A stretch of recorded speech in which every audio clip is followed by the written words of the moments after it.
मतदारसंघातील सर्व ग्रामदैवतांना मी पुन्हा एकदा नतमस्तक होतो आणि आज आलेल्या सर्व पत्रकार बंधूंना मी सर्वप्रथम धन्यवाद देतो. माझ्यासोबत असलेले माझे सर्व भारतीय जनता पार्टीचे सर्व सैनिकांना धन्यवाद देतो. आजची ही पत्रकार परिषद खूप आनंदाचा दिवस आहे. भारतीय जनता पार्टीचे देशाचे आमचे पंतप्रधान, सर्वांचे लाडके पंतप्रधान नरेंद्रभाई मोदी साहेब, महाराष्ट्र राज्याचे लाडके मुख्यमंत्री देवाभाऊ, विशेष म्हणजे ज्यांच्यामुळे आम्ही हा विजय संपादन करू शकलो ते सर्वांचे आमचे लाडके, या कोकणचे सुपुत्र, ज्यांचं प्रेम आमच्यावर सर्वांवर आहे, असे आमचे या महाराष्ट्र राज्याचे प्रदेश अध्यक्ष रवींद्रजी चव्हाण साहेबांना मी नतमस्तक आणि नमस्कार करतो. या जिल्ह्याचे पालकमंत्री साहेब असतील आणि माझ्या या कोकणातील सर्व जनतेला मी पुन्हा एकदा सावंतवाडीतील जनतेला, वेंगुर्ल्यातील जनतेला, कणकवली असेल किंवा मालवण असेल, सर्व जनतेला मी नतमस्तक होतोय. आजची ही पत्रकार परिषद एक विजयाची चांगली सुरुवात झालेली आहे. मागच्या वर्षी ह्या टाईमला ऑक्टोबर, नोव्हेंबर, डिसेंबरच्या दरम्यान विधानसभेचं इलेक्शन होतं. त्याच्यानंतर 1 वर्षाने पुन्हा एकदा नगरपालिकेच्या निमित्ताने आज एक इलेक्शन झालं आणि त्याचा रिझल्ट झाला. सर्वप्रथम मी धन्यवाद मानतो आमच्या महाराष्ट्र राज्याचे मुख्यमंत्री साहेबांचं, देवाभाऊंचं, आणि विशेष म्हणजे प्रदेश अध्यक्ष रवींद्रजी चव्हाण साहेबांचं. विशेष अभिनंदन का करतो तर प्रदेश अध्यक्ष चव्हाण साहेब झाल्यानंतर मला वाटतं 250पेक्षा 300पर्यंत आता रिझल्ट अजूनसुद्धा काही ठिकाणी चालू आहे. 300पर्यंत नगरपालिका महाराष्ट्रामध्ये चव्हाण साहेबांच्या नेतृत्वाखाली निवडून आलं. त्याबद्दल संपूर्ण कोकणी जनतेकडनं मी त्यांना धन्यवाद मानतोय, कारण हा मोठा विजय भारतीय जनता पार्टीचा झाला आहे.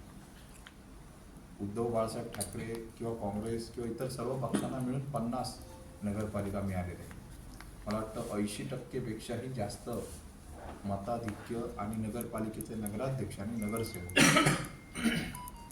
खूप चांगल्या मताने आपले निवडून आले. मी पूर्ण महाराष्ट्रातील जनतेला मी धन्यवाद देतोय. आजचा हा खूप चांगला सुवर्ण एक दिवस आहे. या चांगल्या दिवसाला चांगला निर्णय लोकांनी दिलेला आहे.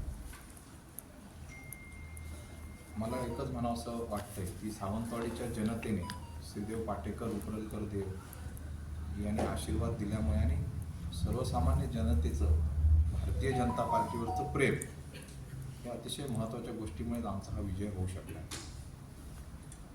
27-28 नगरसेवक दोन्ही ठिकाणी आमचे निवडून आले, सावंतवाडी आणि वेंगुर्ला. 7 किंवा 8 मला वाटतं शिंदे गटाचे नगरसेवक निवडून आले. मी गेले अनेक वर्ष राजकारण करतोय. 2007पासनं कोकणामध्ये रत्नागिरीपासून सिंधुदुर्गपर्यंत माझा प्रवास चालू आहे. पत्रकार बंधू आपणा सर्वांना माहिती असतं. माझ्या जीवनामध्ये मी खूप खास कळगे म्हणतात मराठीमध्ये, ते खाल्लेले आहे. मी अनुभव पण खूप गोष्टींचा घेतला आहे. मी पहिल्या दिवसापासून आज कायमस्वरूपी मी सांगत आलो आहे की राजकारण करत असताना आपण टीका टिप्पणी समोरच्याने केली तर ती आपण टाळली पाहिजे. विशाल परब साधा नगरसेवक किंवा सरपंच किंवा ग्रामपंचायत सदस्य किंवा काही कोणतंही पद नसताना मी फक्त भारतीय जनता पार्टीचा एक सैनिक म्हणून कार्य करतो. असंख्य वेळा पत्रकार बंधूंनी जिल्ह्यामध्ये अनेक वेळा मला विचारले की आपण टीकेवर टीका का देत नाही. आपला निश्चय एकच आहे की आज नगरसेवक आमचे निवडून आले किंवा नगराध्यक्ष निवडून आले, उद्या सकाळी 10 वाजल्यानंतर आमची सर्व मंडळी ज्या जनतेने आपल्याला निवडून दिलं ते जनतेसाठी कार्य करण्याचं ब्रीदवाक्य आम्ही सर्वांनी घेतलं. परवाच आपली जेव्हा मतदान होतं त्याच्या आदल्या दिवशी संध्याकाळी 7 वाजता आपण पत्रकार बंधूंनी आल्यानंतर एक पत्रकार परिषद घेतली होती. त्यावेळीसुद्धा मी हेच सांगितलं, आजही मी तेच सांगतो आणि पुढेसुद्धा मी तेच सांगतो की कोकणी जनतेला काय पाहिजे तर कोकणी जनतेला इथे रोजगार होणं काळाची गरज आहे. आपल्याकडे तरुण वर्ग बेकारीच्या दिशेने प्रचंड प्रमाणात चाललेले आहे. या ठिकाणी हॉस्पिटलचा सावंतवाडी किंवा वेंगुर्ल्यातला प्रश्न खूप गंभीर आहे. मला वाटतं दिवसाला 150-200 पेशंट आपले गोव्याच्या दिशेने जातात आणि अशी पेशंटांची हालअपेष्टा होत चाललेली आहे की गोव्यामधल्या जरी आमचं भाजप सरकार जरी असलं तरी बांबोळीमध्ये हॉस्पिटलला गेल्यानंतर तिथे केव्हा केव्हा त्यांना बेडवर बाजूला ठेवलं जातं. त्यामुळे दुर्दैव आहे. मी माझ्या पत्रकार बंधूंना संपूर्ण जिल्ह्यातील सांगतो की तुमची सुद्धा मुलं बाळ आहेत किंवा तुमचे आई वडील आहेत, ज्यावेळी आपलं एखाद्या घरावरती प्रसंग येतो, आपण हॉस्पिटलच्या दिशेने जातो, त्यावेळी आपल्याला बांबोळीशिवाय पर्याय नसतो. ही सत्य गोष्ट आहे. आमदार, खासदार, मंत्री होणं ही एक वेगळी बाजू आहे, पण आपण कोणतरी घडलो, आज आपण आमदार झालो किंवा खासदार झालो, तर आपल्या जनतेला आपण काहीतरी देणं लागतं, या भावनेतनं लोकांची इच्छा असते. मी दीपक भाई केसरकर यांच्यावरती बिलकुल टीका करत नाही, पण त्या दिवशी मी म्हटलं की ते वडीलधारी आहेत, त्यांचं वय झालेलं आहे, त्यांनी तरुणांना संधी द्यावी. आपण ठीक आहे आशा करावी, पण त्या आशेला पण लिमिट असतं.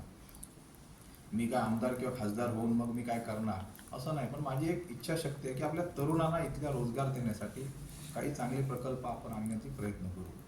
आणि आज या ठिकाणी सावंतवाडीचे असे आमचे दररोजचे नवनवीन व्हिडिओ पाहण्यासाठी आमचा लोकसंवाद लाईव्ह यूट्यूब चॅनल लाईक आणि सबस्क्राईब करा.